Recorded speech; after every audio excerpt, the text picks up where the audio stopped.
Hello, welcome to the Grueling Truth Radio Network and the Best Available Draft Podcast. I am your host, Matt Minich, riding solo today, talking about off-the-ball linebackers in this upcoming NFL draft. So it's a really great class here. We've got 4 guys that are being talked about as being potential first-round picks, even likely first-round picks, which is a big number of linebackers, off-the-ball linebackers, to be going in the first round. So it says a lot for the talent level of these guys and what they're really bringing to the table. We'll start with the top. Roquan Smith. Probably about 95% of draft boards have Roquan Smith as the number 1 linebacker. He was an excellent player at Georgia. Had 137 tackles, 14 for a loss, 6.5. Playing some big boy football too. Playing in the SEC and playing at a real high level this year on a playoff season for Georgia. Excellent closing speed. He can run sideline to sideline, make plays all over the field, but he does seem to have another gear.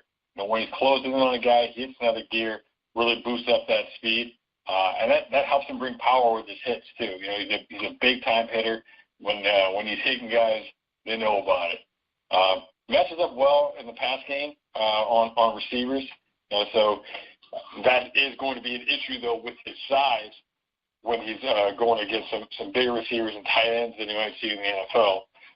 He's only 6 foot tall, 236, so that's a bit of an issue for him. Trying to match up with some of those guys could be a real concern. Does some weird things with his footwork sometimes, kind of hops around all goofy like and bite up a little bit too much on play action, misdirections. But that's, those are aggressive mistakes. I think aggressive mistakes are things that you like in rookies, and they're things that can be overcome with time.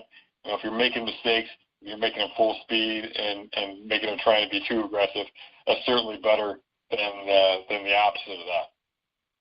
The other guy who's on the top of a lot of draft boards is Tremaine Edmonds.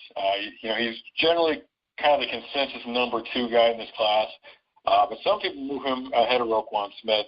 And a big reason is just his overall size.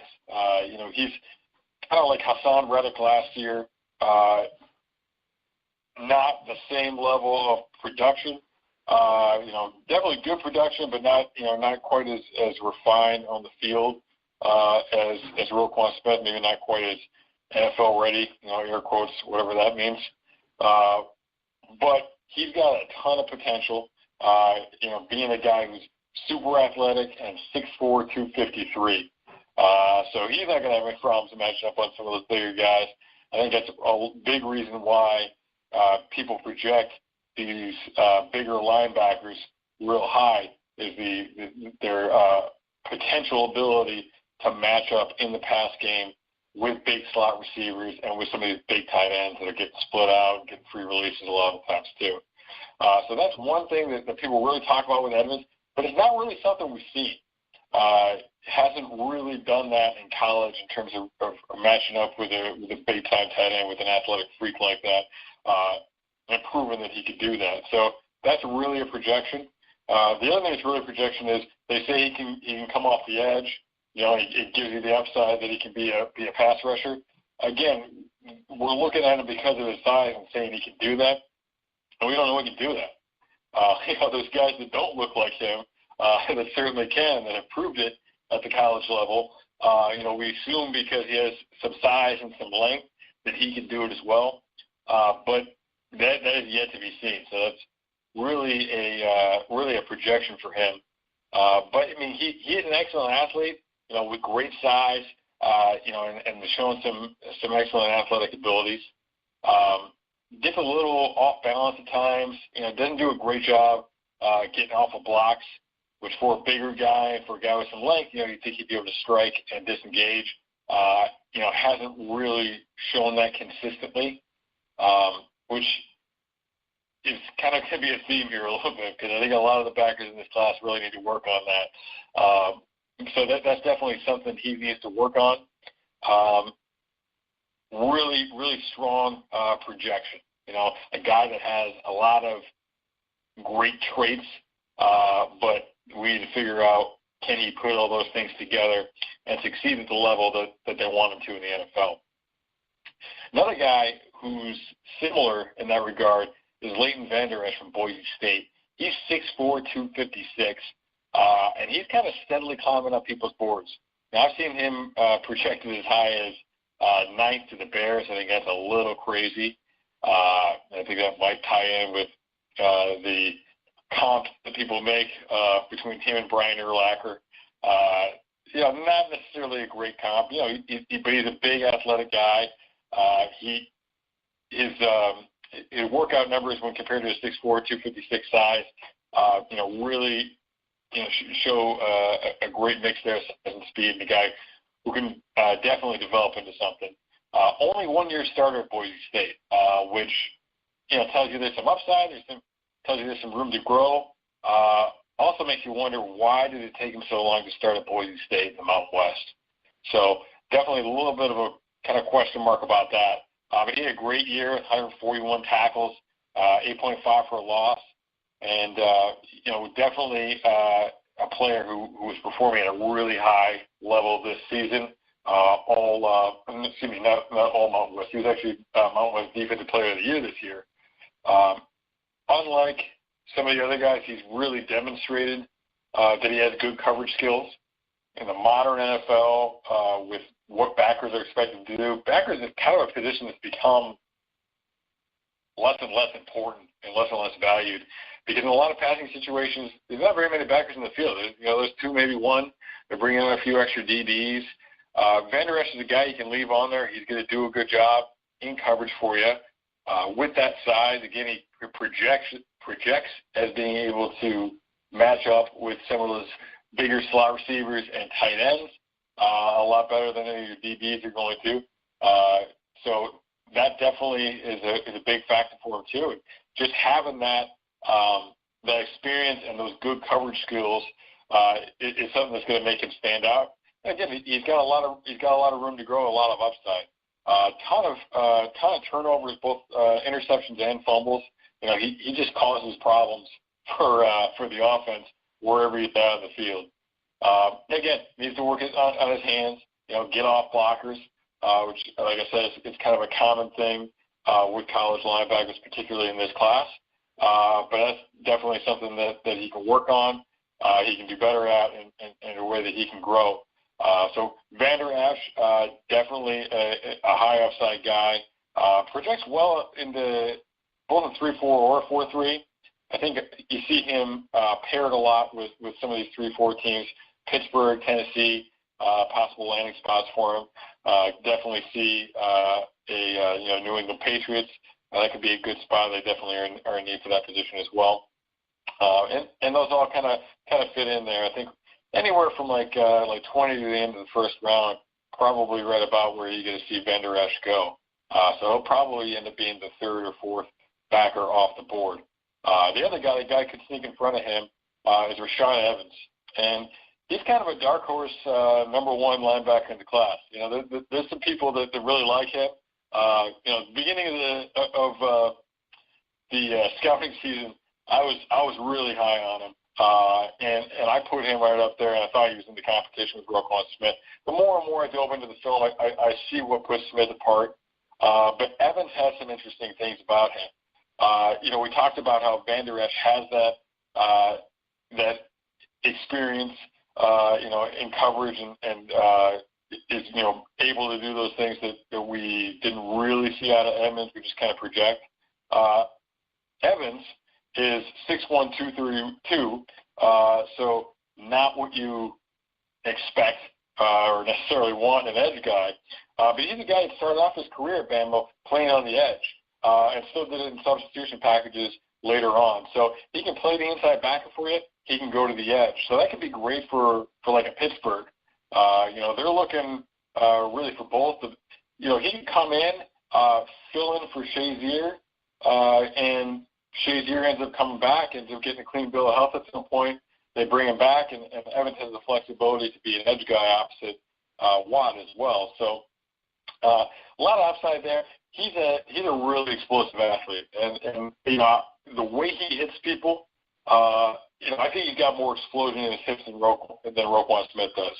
I also feel like he's shooting gaps making plays in the backfield at a higher rate than some of these other guys, where I think Van Der Esch and Roquan kind of tend to scrape. He's really looking for gaps. He shoots gaps a lot as a Mike backer, and really has a lot of hip explosion and brings some power, brings the wood when he's hitting guys in the backfield.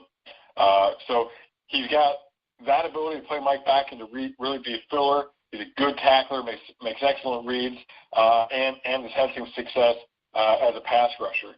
Now, with the fact that he's had success as a pass rusher, not really demonstrating what he can do in coverage much. We haven't really seen him that much in coverage, and he hasn't really done anything to show that he's very good in that area. So definitely an area concerning, like I said, especially in the modern NFL. But he does have that flexibility to be a guy that could be a moving piece, who could be a Mike backer, who could be an inside backer or an outside backer in a 3-4. Maybe he's your Mike backer, even in a 4-3 system. And then on passing downs, you can bump him out. You can bring in somebody more athletic for the coverage situation, and use him off the edge and use that explosiveness that he has, which is different than being able to run around with a guy, stick with a guy, being able to explode off the edge and use a pass rush move. It's kind of a different scenario. So he can definitely succeed in that area. BYU as Fred Warner this year. He's a kind of a thinner guy, 6'3", 236. So he's tall, but kind of built a little thin. But he did an excellent job in coverage as well. So this is kind of the next level guys. A guy like Fred Warner, you could see him slipping into the second, probably going to go at some point on day 2. But has some excellent coverage skills, and that's what's going to really propel him to the top because of the value of that in the NFL at this point. I love the way he plays. He's just a relentless competitor, flying around like he looks like he loves it. He looks like he loves nothing more, than running around and smacking people. So the way he plays, the passion and the energy he plays with is something that's gonna help him out a lot too. And he's a guy that could sneak into a lineup pretty early because he's got all those things going for him. On top of some excellent athleticism. Gets pushed around a little bit though, so he is going to struggle on early downs. Maybe he's a substitution package type of guy for a team that's throughout the Bengals, since the Bengals are a team that doesn't have the most athletic linebackers in the world. Those guys are good at stuff in the run, not so great in passing situations all the time. So he can be a guy that comes in those types of situations. That will make the most really out of his abilities and what he can do, especially early on. Well, maybe he's bulking out, getting a little bit of weight, and getting a little bit stronger and better facing the run. Christian Sam's another interesting one. He's actually likely to go into day 3. Super productive, 127 tackles for Arizona State, 6'1", 244. So a bulky guy, but a little on the short side. Kind of mixed reviews about his athleticism. Some people say, he doesn't run as fast as on the field as he does in the gym. Some say the opposite. But he looks like he has enough speed and obviously excellent size on the field. So did a real good job with that stuff. Good closing speed. Can close a gap real quick when he's getting down there. Makes really good reads and plays well in pass coverage. So he's a guy he could be a starting backer. He could be a guy that's going to play significant time, and he might be a guy you can get in the 4th round. So definitely a guy can help out. Again, maybe a guy that's going to struggle on some early downs. He's got some weird, funky stuff in his footwork and his technique at times that will need to be cleaned up. But a lot of upside with this guy. Maybe not as great of an athlete as some other guys, but has shown a desire and has shown a lot of production in college, and that should be able to push him quite a long ways and really get him going. So another one is Malik Jefferson from Texas. Early in the process, Malik Jefferson was being billed as a possible first-round guy. He's got all the tools. He's 6'2", 236. He was a 5-star recruit to Texas. Took him a while to get going. Didn't really get comfortable right away, but Had a great season this year with 110 tackles. Still misses too many tackles, though. And although he's super fast, he's got some speed for that size, he gets cut back on. He'll outrun guys. Seems to have trouble a little bit with cuts and with change of direction.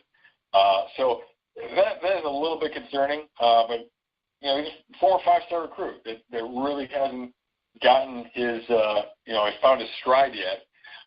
So he's a guy with a ton of upside that might be available in the 3rd round. Probably definitely in the 2nd though.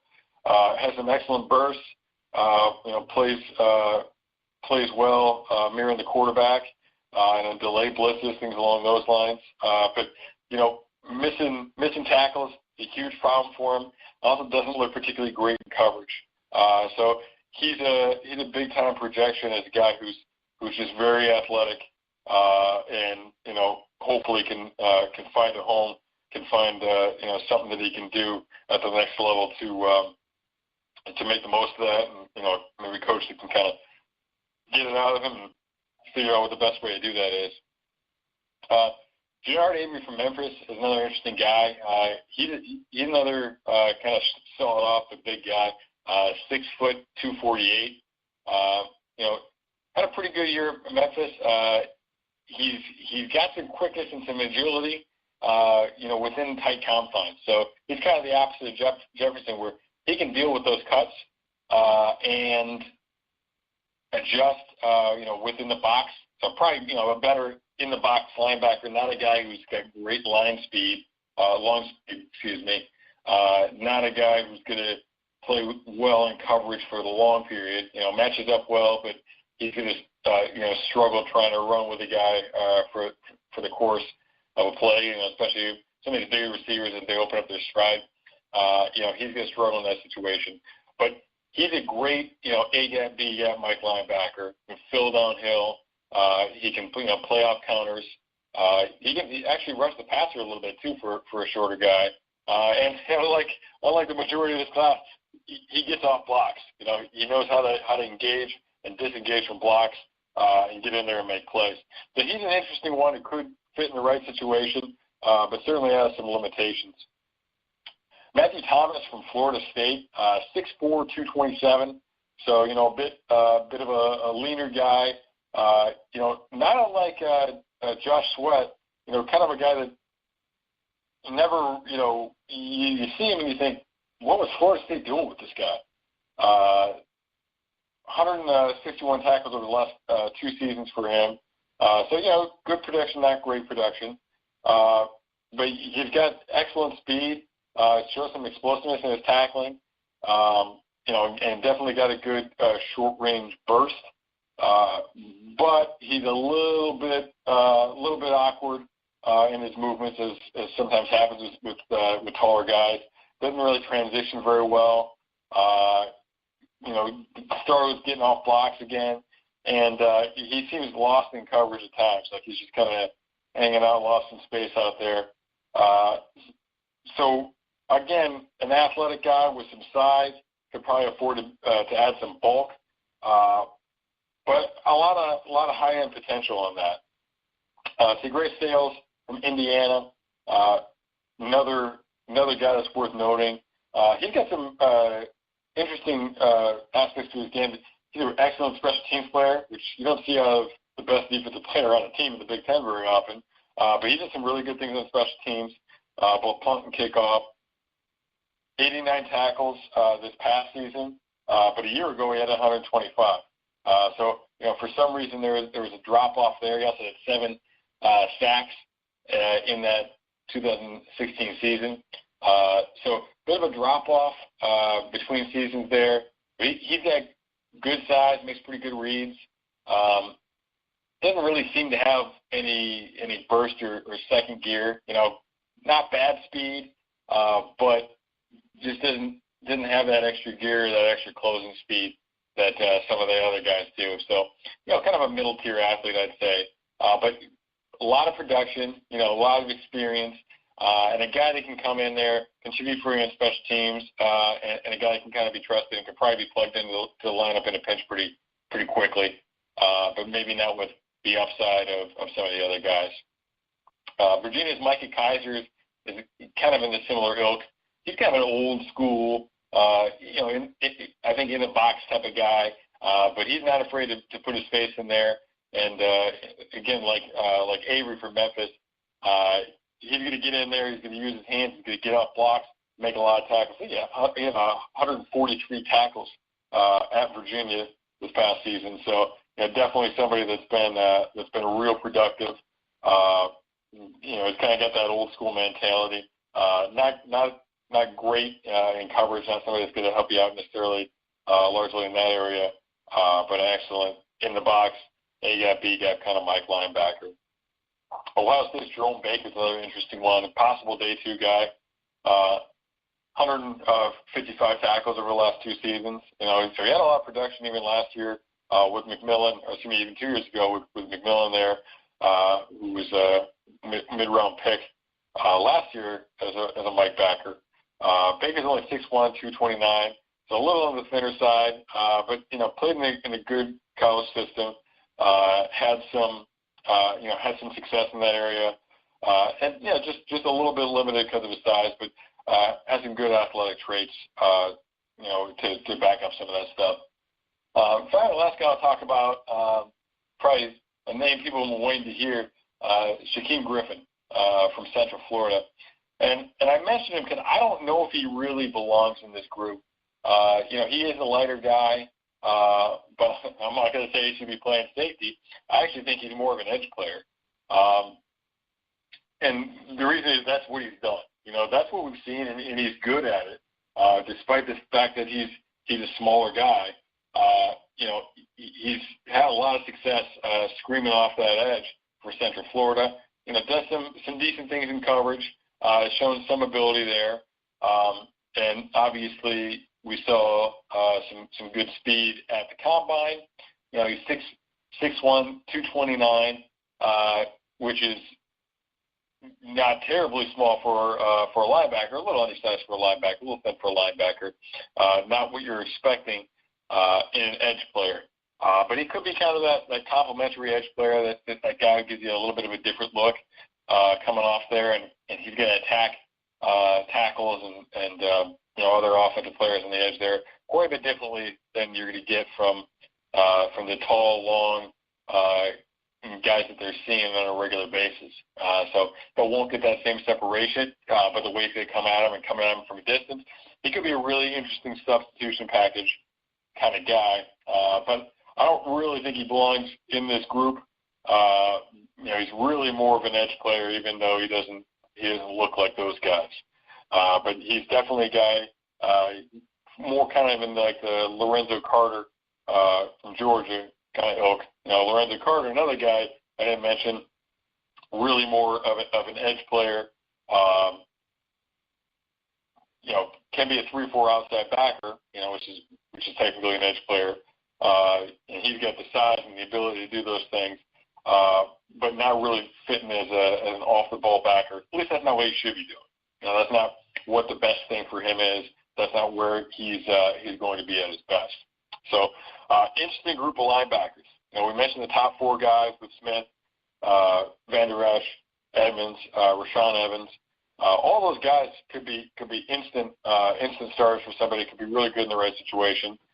Edmonds, I think, has a little farther to go than the others.